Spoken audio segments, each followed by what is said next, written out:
Mesdames, Messieurs, chers amis, frères et sœurs, je vous salue fraternellement au nom de notre Seigneur Jésus-Christ.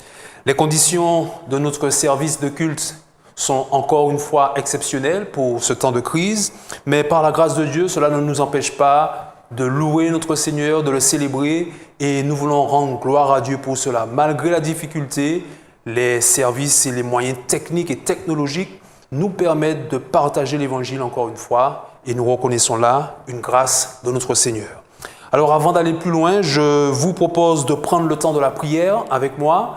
Là où vous êtes, là où vous vous trouvez, vous pouvez m'accompagner dans un moment de recueillement. Prions ensemble. Notre Dieu et notre bon Père, nous voulons te remercier pour la vie, te remercier pour la santé. Merci pour cette formidable opportunité que tu nous donnes de partager la bonne nouvelle du salut. Inspire-nous donc ce matin et conduis-nous dans ta parole et dans toute la vérité. Nous t'en prions au nom de Jésus et pour ta gloire. Amen.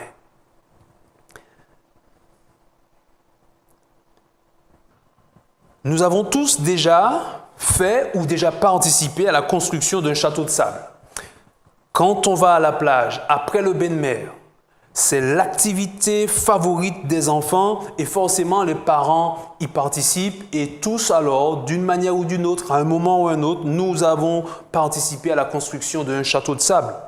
La particularité fondamentale de ces châteaux, c'est leur caractère éphémère. Ils ne durent qu'un temps. Aussi beaux qu'ils puissent être, aussi grands qu'on réussisse à les faire, les châteaux de sable sont condamnés à disparaître.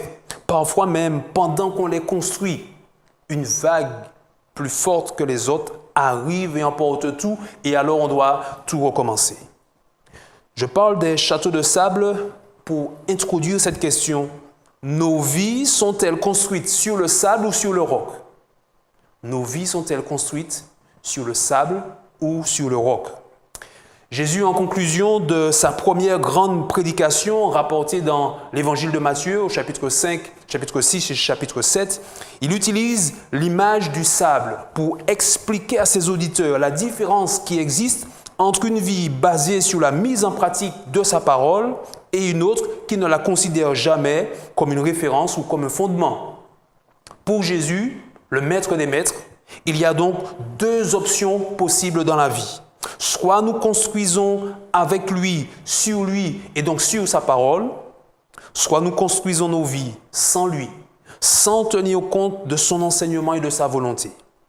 Nous sommes tous bien évidemment libres de retenir l'une ou l'autre de ces options, mais le Seigneur précise tout de même que dans le premier cas, dans celui où il est présent, où il est considéré comme la référence absolue, alors la personne bâtit sa vie sur un roc solide et sûr qui résistera à toutes les épreuves de l'existence. Et même la mort ne pourra retenir une telle personne. Même le jugement de Dieu sera dans ce cas une bonne nouvelle. Par contre, dans le second cas, dans le cas où la parole n'est que folklore et accessoire, l'individu construit sur le sable. Et même s'il construit le plus beau des châteaux, la fin sera triste et malheureuse, car tout sera emporté au final, comme tous nos châteaux de sable le sont quand nous allons à la plage. Lisez avec moi ces paroles de Jésus donc dans Matthieu chapitre 7, à partir du verset 24. Je lis ce qui est écrit. C'est pourquoi quiconque entend ces paroles que je dis et les met en pratique sera semblable à un homme prudent qui a bâti sa maison sur le roc. La pluie est tombée, les torrents sont venus, les vents ont soufflé et se sont jetés contre cette maison. Elle n'est point tombée parce qu'elle était fondée sur le roc. Mais quiconque entend ces paroles que je dis et ne les met pas en pratique sera semblable à un homme insensé qui a bâti sa maison sur le sable. La pluie est tombée, les torrents sont venus, les vents ont soufflé et ont battu cette maison. Elle est tombée et sa ruine a été grande. Alors oui, nos vies sont-elles construites sur le sable ou sur le roc? Ce temps de confinement est tout à fait approprié pour que nous puissions réfléchir pour nous-mêmes à cette question fondamentalement existentielle. Je prie Dieu pour que nos vies soient fondées sur la parole de Jésus. Et ce matin, justement, je vous propose de considérer 3 points qui font de la parole de Jésus un rocher solide pour nos vies. 3 points fondamentaux qui font de l'enseignement du Christ un vrai roc. Le premier de ces points, c'est que Jésus enseigne que nous sommes des créatures de Dieu. Nous sommes tous, sans exception, des créatures de Dieu. Vous voyez sur vos écrans maintenant ces objets plus ou moins sophistiqués qui ont tous un inventeur. Je décris aussi pour ceux qui nous écoutent à la radio, nous avons à l'image un smartphone, un extincteur et une image symbolisant le réseau Internet et aussi la photo de 3 personnages, tous des inventeurs. Le jeu serait maintenant de relier chaque objet à son inventeur. Les enfants peuvent jouer, les jeunes notamment peuvent jouer à ce petit jeu et certainement que pour le smartphone, c'est la solution la plus facile, c'est assez simple. C'est le célèbre Steve Jobs qui est l'inventeur du smartphone. Pour la mousse des extincteurs, très utile pour combattre le feu, il s'agit du chimiste afro-américain Percy Julian qui a vécu au début du XXe siècle. Et puis pour le réseau Internet, l'un des inventeurs est le Nigérian Philippe Emeagwali. Si maintenant on poursuit ce jeu en ajoutant l'homme à côté de ces objets, on verra tout de suite qu'il est supérieur à toutes ces inventions. Il est le seul être vivant. Il est sans aucun doute le plus complexe des 3. Et pourtant, en jouant à ce jeu des inventeurs et de leurs inventions, certains voudraient nous expliquer que l'humain serait sans inventeur, sans créateur. Pas très logique tout cela. Difficile à imaginer que la complexité du vivant soit venue à l'existence par un heureux hasard. Il ne viendrait à l'esprit pourtant de personne de dire que le smartphone ait pu se faire seul, par hasard. Partout où nous jetons les regards, nous voyons qu'il n'existe pas de complexité et d'intelligence sans qu'il n'y ait derrière une volonté, un concepteur, un inventeur et finalement un créateur. Vous comprenez, chers amis, frères et sœurs, que cette démarche qui consiste à nier l'existence de Dieu ne résiste pas à la logique la plus simple, celle qui est à la portée de tous. La Bible enseigne donc que l'homme a un créateur, un être qui nous est infiniment supérieur, mais qui a voulu que nous soyons là. Il a voulu que nous soyons à son image, à sa ressemblance. Il nous a créés pour vivre et pour prendre soin de ce monde. Jésus enseigne que ce Créateur est bon, bienveillant, toujours motivé par l'amour et la justice. Et maintenant, si nous adhérons à cet enseignement, alors forcément, le style de vie que nous pourrons adopter rendra témoignage à ce Créateur.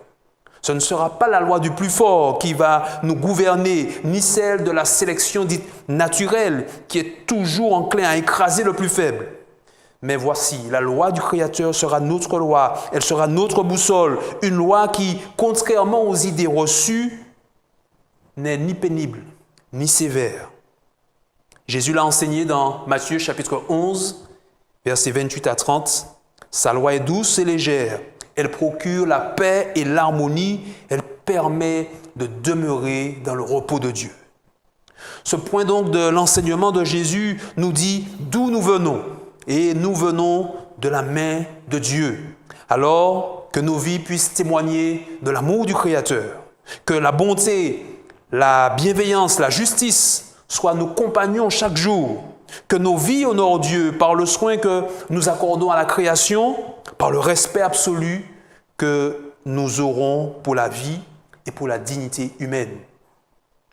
Parce que nous sommes tous des créatures de Dieu, la valeur d'un homme ne dépendra jamais de ses biens, de ses possessions matérielles, de sa couleur de peau, de ses diplômes ou de son statut social. Parce que nous sommes tous des créatures de Dieu, nous pouvons voir chez tous les hommes un frère, une sœur en humanité.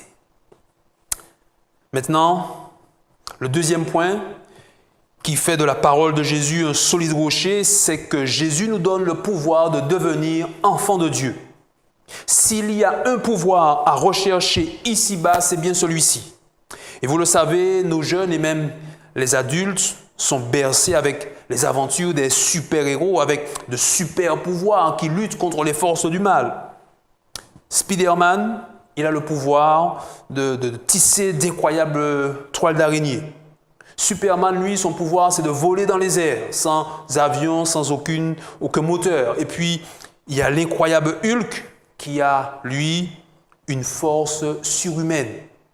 Des super pouvoirs pour des super héros, mais tout ceci n'est que fiction et science-fiction pour des pouvoirs inaccessibles et finalement inutiles à l'homme.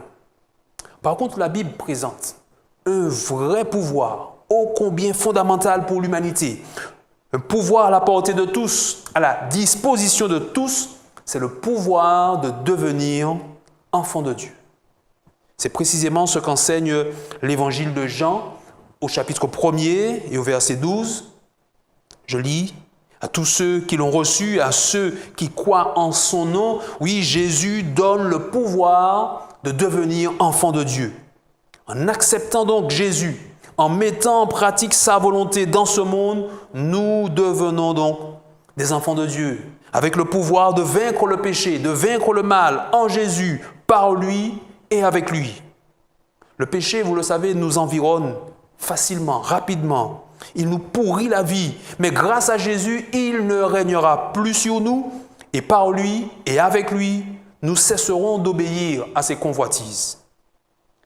C'est parce que le péché nous a séparés de Dieu et parce qu'il nous a condamnés à mort. C'est pour cela que le Fils de Dieu est venu dans ce monde pour nous donner ou encore nous redonner le pouvoir de la vie. Et c'est ainsi donc qu'avec lui, oui, nous pouvons surmonter le mal par le bien. Nous pouvons aimer, pardonner, aimer comme celui qui nous a aimés le premier, aimer même nos ennemis. Et surtout donc, l'enfant de Dieu devient un héritier de son Père céleste. Il devient co-héritier du Christ. C'est donc qu'il est destiné à vivre éternellement au ciel, éternellement sur la nouvelle terre que Dieu prépare pour ses enfants. Le vrai pouvoir à rechercher finalement ici-bas, c'est bien celui de devenir enfant de Dieu. Alors nos vies sont-elles bâties sur le sable ou sur le roc?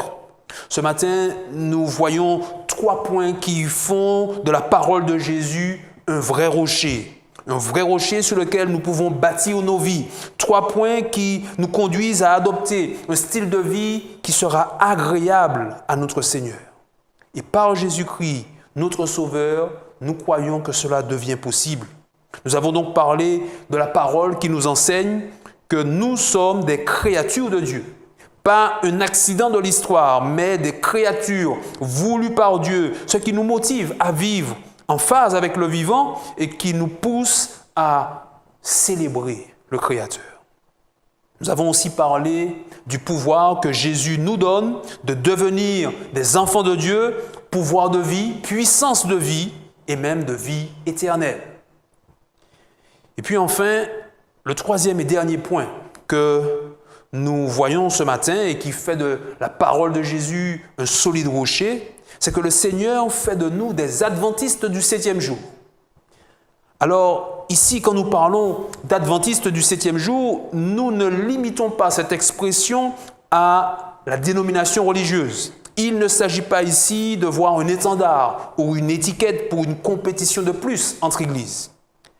Adventiste du 7e jour est à comprendre ici comme un cadre, une vision pertinente pour le chrétien de la fin.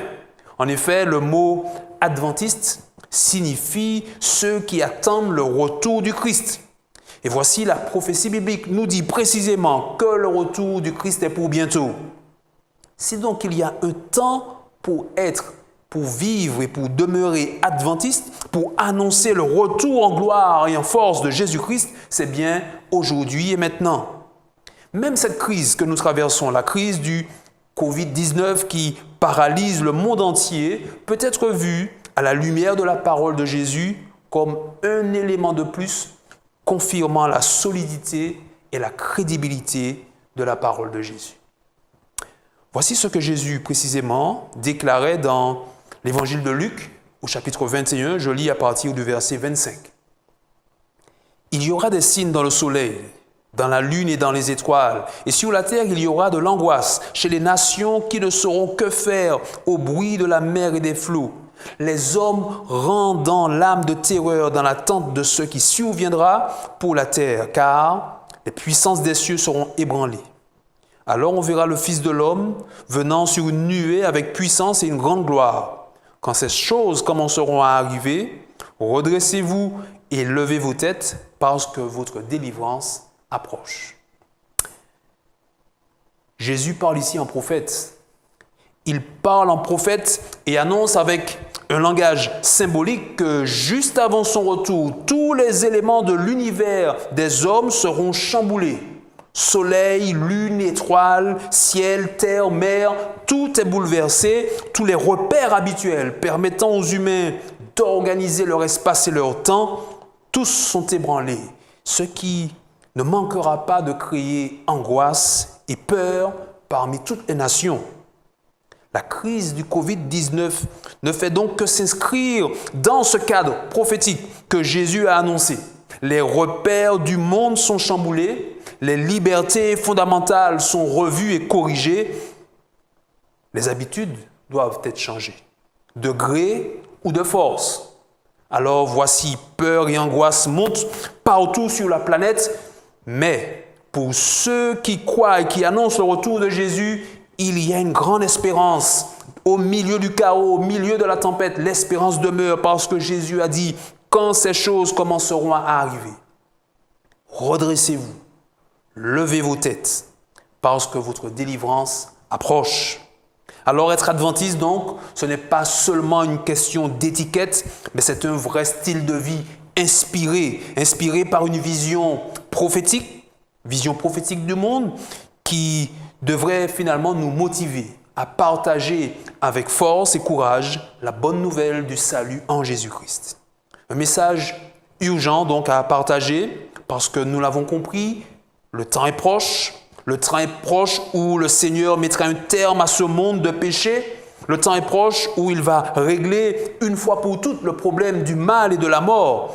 Et puis, le 7e jour s'associe naturellement à cette prédication, à cette vision prophétique, parce qu'il rappelle que le chrétien de la fin garde les pieds sur terre.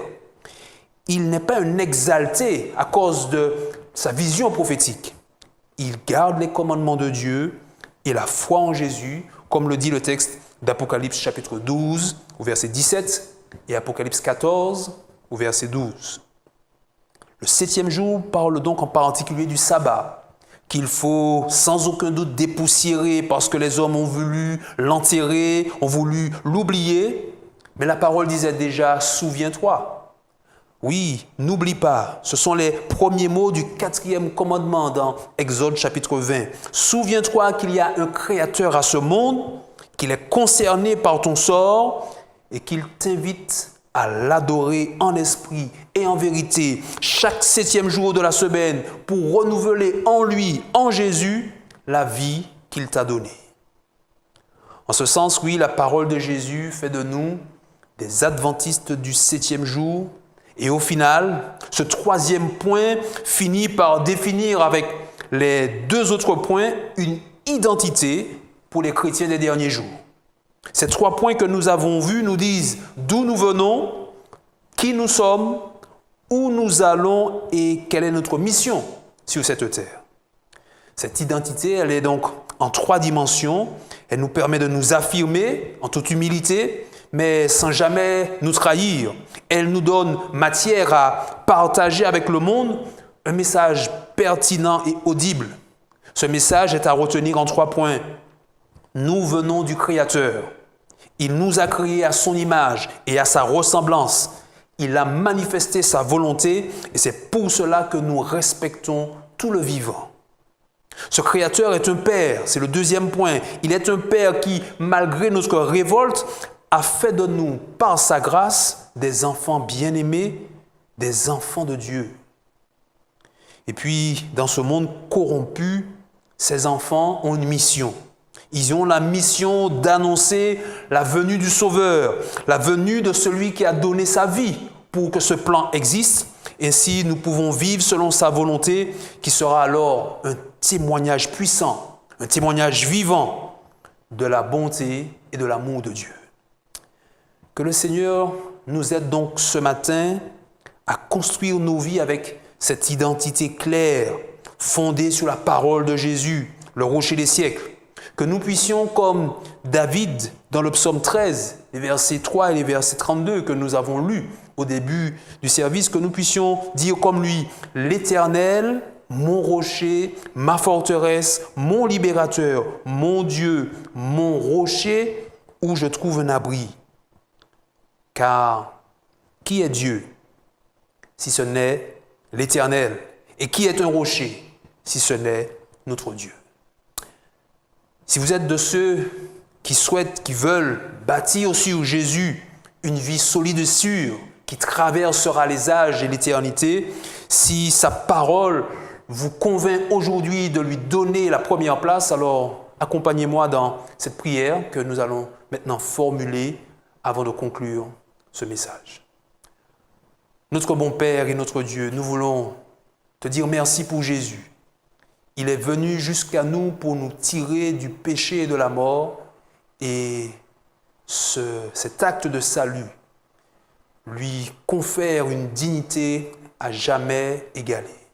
Maintenant, Seigneur, nous voudrions te reconnaître comme notre Créateur, comme notre Sauveur et celui qui nous montre la voie à suivre dans ces temps troublés.